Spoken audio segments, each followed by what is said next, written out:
Siempre que estamos juntos me gusta aclarar que frente a ustedes hay un montón de personas resumidas en nosotros, creo yo. 2 terapeutas, 2 seres humanos, 2 hombres, varones, 2 padres, 2 hijos, un abuelo. Quiero decir, mucha gente que de alguna manera encarnamos y representamos, porque somos entre nosotros las 2 cosas, ¿no? Y esta tarea de ser padre, no solo ser padre de un hijo que además es padre, sino la de ser padres, es una tarea difícil, ¿no? La de ser hijo también es difícil. Bueno, pero si yo pienso en la historia, digamos, tengo que pensar y confesar delante de la gente que ser tu papá no fue nada fácil, porque no es fácil ser padre de un tipo que sobre cada cosa que le decís tiene una pregunta para hacer, así que esto ha sido muy difícil. Bueno, yo tengo para jugar la carta de que tampoco ha sido nada fácil ser tu hijo. ¿Vos decís? Obviamente, porque como se entiende, si es difícil tener un hijo que hace muchas preguntas, peor es tener un padre que tiene todas las respuestas. Claro. Aunque, no sé, pareciera por momentos que tiene todas las respuestas. Pero creo que sí, es difícil ser padre, sin duda, ¿no? Yo también lo experimento. Y es difícil ser hijo, las 2 cosas. Sí, a mí me sorprendió esto, de que cada vez que hablamos de esto, o en algunas veces que hablamos de esto, comentabas la historia de Falúa, ¿no? Uh-huh. de aquella anécdota. Falúa, para ustedes que seguramente no lo saben, como yo no lo sabía y como nadie lo sabía, es una pequeña embarcación, un barquito. Y la historia es que cuando yo tenía 8 o 9 años, Sí, 8. siempre ya había empezado a leer por mi cuenta y me gustaba mucho y siempre encontraba alguna palabra que no conocía. Y entonces me gustaba marcar esas palabras y esperaba que mi padre volviera a la noche, cuando llegaba a casa tarde en el consultorio, para preguntarle qué significaban esas palabras. Por supuesto que podía haber hecho otras cosas, podía haberle preguntado a mi madre, podía haber buscado en un diccionario, pero a mí me gustaba esperar que llegaras vos y charlar de eso, porque siempre me lo explicaba de un modo que a mí me gustaba mucho, de maneras que podía entender y daba para hablar de otras cosas. Hasta que un día me encontré con esta palabra, falúa. Y entonces, cuando mi papá volvió a la noche, le dije, papá, ¿qué quiere decir falúa? ¿Y vos me dijiste? No tengo ni idea, porque la verdad que no tenía ni idea, nunca había escuchado la palabra y bueno, en principio y por principio nunca le mentía a Demián, así que obviamente no sabía, estaba dispuesto a ayudarlo a buscarla, pero la respuesta no la tenía. No. Pero en aquel momento yo no le creí que no sabía. Le dije, dale, en serio, te estoy hablando en serio. Pensé que era un truco que me estaba haciendo eso que mi papá me hacía cuando quería que yo llegara a algo por mí mismo. Así dije, y me volvió a decir, no, de verdad no sé. Y yo no lo podía creer. Decía, ¿cómo es posible que exista una palabra que mi padre no conozca? ¿No? Es una palabra, no es ciencia nuclear. Se supone que yo, lo diría así, de chico creía que mi padre sabía todas las palabras. ¿Cómo iba a haber una palabra que no supiera? Y en ese momento, vamos a decir así, como se dice, se me cayó un ídolo. Me di cuenta de que no iba a tener todas las respuestas siempre. Y esa sensación, la verdad que fue un poco angustiante, un poco inquietante. Pensé que, bueno, ¿en manos de quién estoy? De un hombre que ni siquiera conoce las palabras. Esto es una catástrofe. Fue una situación inquietante, pero sumamente constructiva, porque de alguna manera lo que pudimos hacer después es hablar explícitamente de que yo no sabía todas las palabras, que había muchas cosas que yo no sabía, y que había muchas cosas en la vida que él iba a saber y que yo no sabía, y que iba a descubrir sin que yo las descubriera, lo cual evidentemente fue así. Me parece que es un punto muy importante para la paternidad y la maternidad, que estamos hablando en general, digo, reconocer los puntos donde no sabemos. A veces tenemos tanto ascendente sobre nuestros hijos, nuestra responsabilidad, nuestra carga es tal que pensamos que tenemos que sostener ese saber o inclusive ese poder a veces de que creemos que tenemos que saber todo y que nuestra palabra tiene que ser indudable y que ser padres y madres consiste en que nuestros hijos nos hagan caso, nos respeten casi ciegamente, sin cuestionar. Se me ocurre ahora, que nunca me había pensado, que esto forma parte de un combo, ¿no? Donde la sociedad en la que vivimos confunde el respeto con el temor, el amor con la admiración, la obediencia con la autoridad, digamos, quiero decir, cosas que en realidad se confunden mucho y que no lo son, ¿no? Me parece que muchas veces los padres estamos empujados por la sociedad a trabajar para que nuestros hijos nos admiren. Y en realidad que nos admiren no es una buena idea, ¿no? No es una buena palabra, ¿no? No me gusta esta idea de trabajar por la admiración, como no me gusta tampoco la idea de trabajar para que nuestros hijos nos amen, digamos, ¿no? Sí, y yo te digo, a mí ni siquiera me gusta una que se usa mucho, y me voy a atrever a decirla, que a mí ni siquiera me gusta la idea de que trabajar para que nos respeten. Porque que nos respeten termina en la práctica. A mí me parece que está bien que nos respeten, pero cuando uno lo dice, lo que está diciendo es que trabajo para que me hagas caso. Horrible tema este, quedaría para toda una charla, pero quizás podríamos proponerte, si estás viendo este video, que te dediques un minuto a pensar, y entonces ¿para qué? ¿Cuál es tu trabajo como padre y como madre? No tenés que trabajar para que te quieran, no tenés que trabajar para que te teman, no tenés que trabajar para que te hagan caso. Y entonces, ¿cuál es tu trabajo, digamos? ¿Cuál es tu pretensión?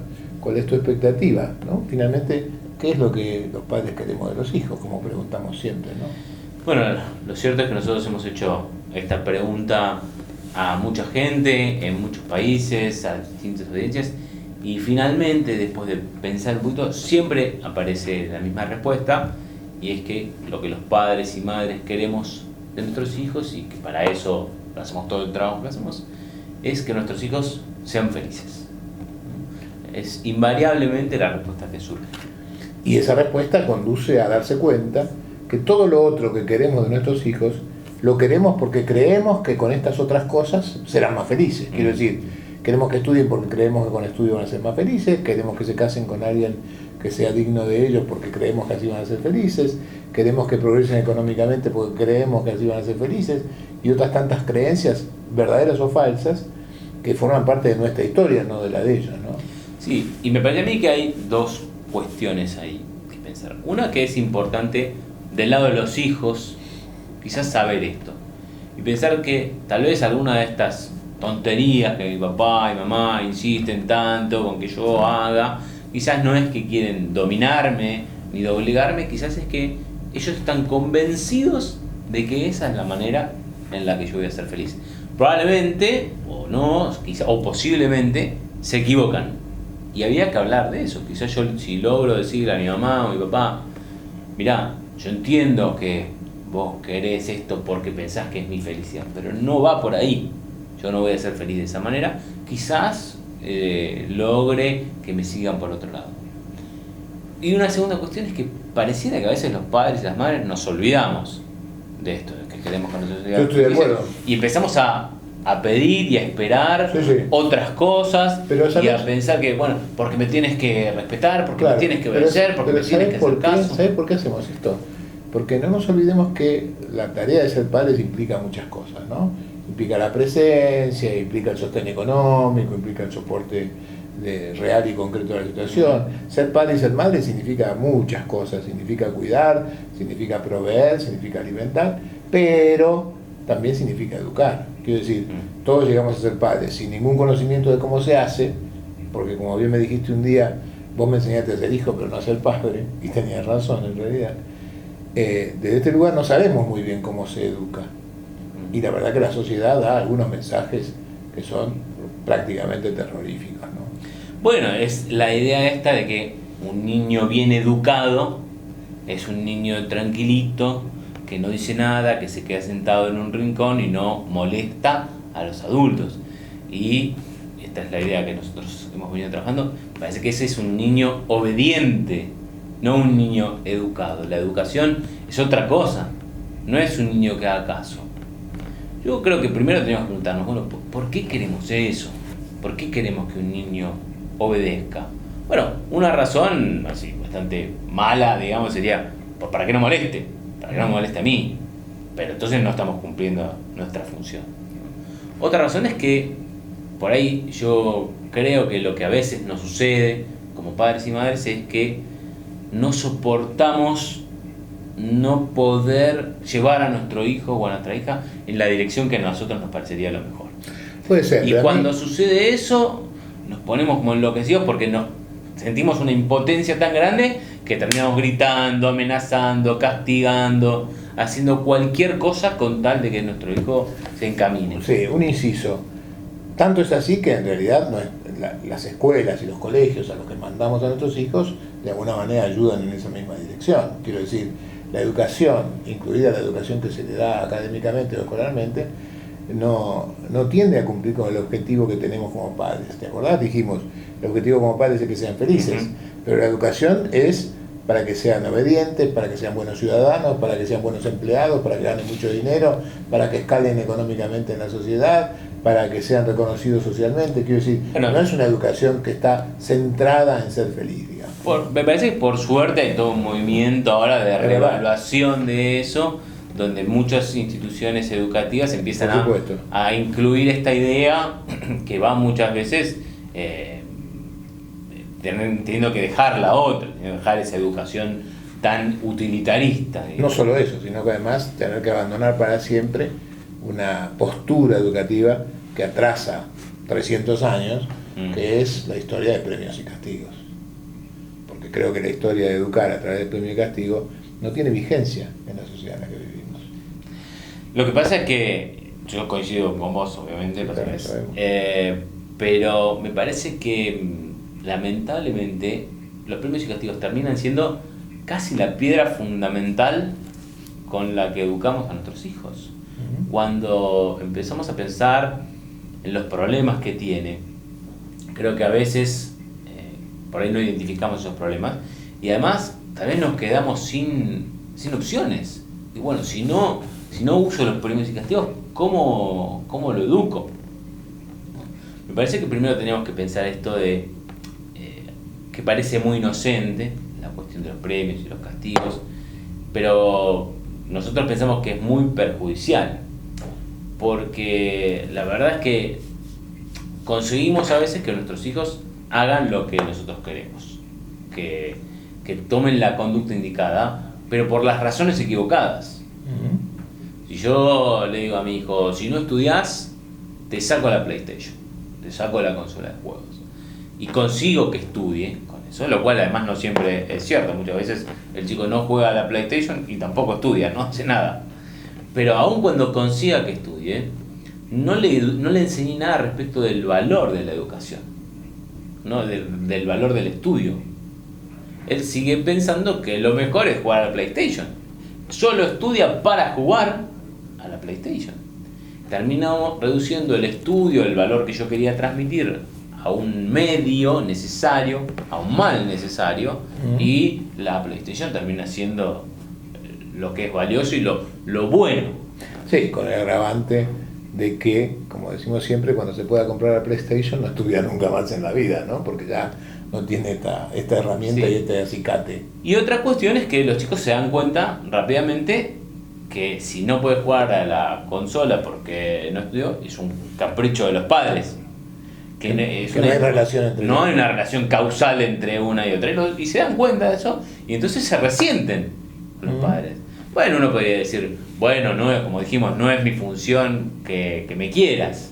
De acuerdo, pero tampoco se trata de generar cosas para hacer daño, para generar malestar y pensar que eso es cumplir bien la función de padres. Muy bien, quien nos está viendo está pensando muy bien. Premios y castigos no. Pensar que siempre puedo estar dando el ejemplo de cómo actuar es imposible de alguna manera, porque no puedo vivir en esta situación. ¿Y entonces? Bueno, entonces hay que recurrir a lo que nosotros llamamos la verdadera educación. Y la verdadera educación consiste en que alguien termine eligiendo bien para sí mismo.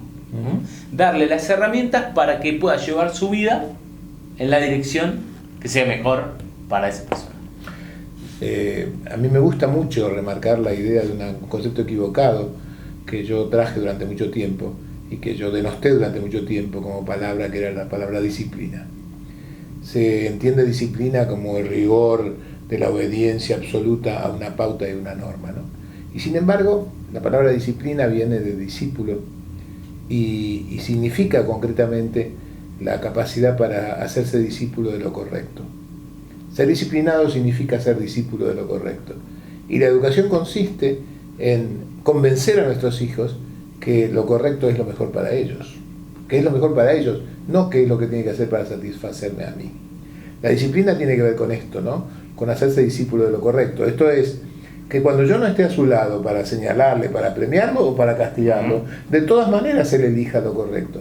Eso sería educación. Y la vía, el camino, nosotros le hemos llamado motivación.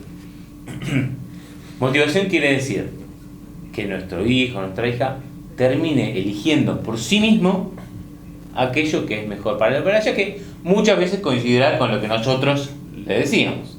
Algunas veces no, pero muchas sí. En vez de obligarlo a que haga las cosas que nosotros queremos que haga, o forzarlo, o coercionarlo de alguna manera, entonces queremos que él o ella elija eso. ¿Y cómo se hace para eso? Bueno, hay que mostrarle por qué esto que le estamos sugiriendo es de verdad lo mejor para él o para ella. Si yo quiero que mi hijo o mi hija estudie, tengo que convencerlo, como decís vos, aunque sé que a mucha gente no le gusta la idea de que hay que convencer a los hijos. No, los hijos, ellos hay que decirle y ellos tienen que hacer. ¿No? Bueno, eso va a hacer que obedezcan, no va a hacer que estén educados, no va a hacer que aprendan. Nosotros creemos que efectivamente hay que tomarse el trabajo de convencerlos con buenos argumentos. Y hay que buscar de verdad cuáles son los argumentos por los cuales él o ella tienen que, o le convendría elegir esto que yo le propongo, sea estudiar, sea comer saludable, sea tratar bien a sus amigos, sea compartir sus juguetes, cualquier cosa que yo quiera que mis hijos hagan, tengo que convencerlos de por qué esto es lo mejor para ellos. Y nosotros estamos convencidos de que es posible eso, ¿no? Porque mucha gente me dice, no, pero eso es imposible, ¿cómo vas a conseguir que estudie? ¿No? ¿Qué interés podría tener en eso? Una anécdota de la vida real, una jovencita de 13, 14 años, tiene su cuarto y su cuarto es realmente una batahola de cosas y de ropa y de juguetes y de libros y de revistas tiradas en el suelo. La madre batalla todo el tiempo para que la jovencita acomode su cuarto, y después de mucho batallar, a los 2 o 3 días, problemas para la niña, problemas para la madre y problemas para el padre, que al venir recibe la queja de la madre de que la niña no ordena su habitación, finalmente por consejo de un amigo de la familia deciden intentar una nueva postura. La nueva postura es permitir que la niña dentro de su cuarto deje todo desordenado tanto como quiera. La madre se opone, dice que eso sería una locura. El padre dice, pero eso es crear un caos en la casa. El que sugiere, un terapeuta, sugiere que en realidad hace falta que la niña se dé cuenta de la desventaja de tener todo desordenado y que para eso habrá que soportar un poquitito el desorden dentro del cuarto. Finalmente los padres deciden aceptar esa propuesta y durante 6 días la habitación de la niña se empieza a llenar de ropa en el suelo hasta llegar a 1 metro, según cuentan después los padres, donde es el caos total, el caos absoluto y total. La madre se muerde los labios para no quejarse y el padre se frena para no levantar la voz, pero ahí está la niña viviendo en ese cuarto hecho realmente una cosa caótica de ropa y cosas tiradas en el suelo. Un día, al 6.º día, 7.º día, la niña viene a decirle a la madre, mamá, no encuentro mi remera azul. Y la madre le dice, debe estar entre las cosas que están en el suelo. ¿Me la buscás? La madre le dice, no, yo no voy a buscarte las cosas entre ese desorden, no voy a poder ayudarte. No, pero yo quiero mi remera azul. Hija, lamentablemente no te puedo ayudar. En este desorden es imposible encontrar nada. La niña se va refunfuñando y después viene y dice, mamá, ¿no viste mi vestido verde? Y la madre le pone la misma cara y la niña entiende que está entre las cosas. 2 días después la niña viene y dice, mamá, ¿me ayudás a poner orden en el cuarto? La madre dice, sí, claro. Es un ejemplo muy simple quizás, pero a mí me parece que este es el camino, ¿no? Cuando la niña se da cuenta de la ventaja que tiene tener las cosas ordenadas, va a ordenar. Pero mientras tenga que hacerlo solo para que la madre no la regañe o para que el padre no la rete o no la castigue, esto no va a tener ningún efecto sobre ella. Conozco muy bien a la niña, de allí en adelante ella ha vivido ordenando su cuarto, de la experiencia recibida, de saber qué es lo mejor para ella, no para obedecer la instrucción de sus padres.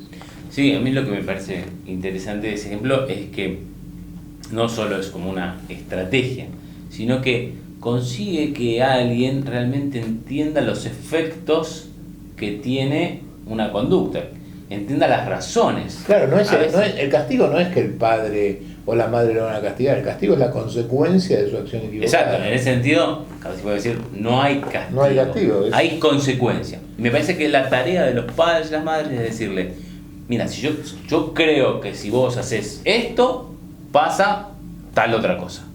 Y si vas por este otro camino me parece mejor, tenés más chances de que te pase esta otra cosa que es mejor. Me parece que esa es la tarea de los padres. En ese sentido, podríamos decir, se habla mucho de poner límites, me parece que es más interesante para los padres señalar los límites. Los límites que ya hay. ¿Los límites cuáles son? Bueno, que si no ordenás tu cuarto no encontrás tu ropa. Que si no estudias vas a tener complicaciones para ganarte la vida después. Y así ir marcándole, ir señalando cada cuestión. A veces será suficiente con el señalamiento, a veces hará falta, como en este ejemplo, dejar que nuestros hijos sufran algunas consecuencias desagradables, que me parece que es difícil a veces para uno como madre o como padre soportar que los hijos sufran. Pero sí, si estamos ahí peleándonos con ellos para obligarlos a que hagan algo, para evitarles la consecuencia desagradable que van a tener, me parece que los efectos terminan siendo absolutamente perjudiciales, que es que ellos terminan pensando que no hay consecuencias o que la única consecuencia es el castigo caprichoso que los padres podemos poner. Por supuesto que hacer esto requiere mucho tiempo, mucha creatividad, requiere mucho deseo de sentarse con los hijos a hablar y a explicar todas estas cosas, mucha paciencia y mucha tolerancia. Pero también es válido decir que si no tienes esas cosas, no vas a poder educar adecuadamente a tus hijos. Sí. Sin duda es muy difícil educar sin premios y castigos, pero nosotros estamos convencidos que es un trabajo que hay que intentar. Que muchas veces posiblemente no nos salga, o nos demos cuenta después de que recurrimos a algo que no estaba del todo bueno. Pero creemos que tener esto en mente e intentar ir en esa dirección va a redundar en una mejor educación y en una mayor capacidad de nuestros hijos para desenvolverse en la vida.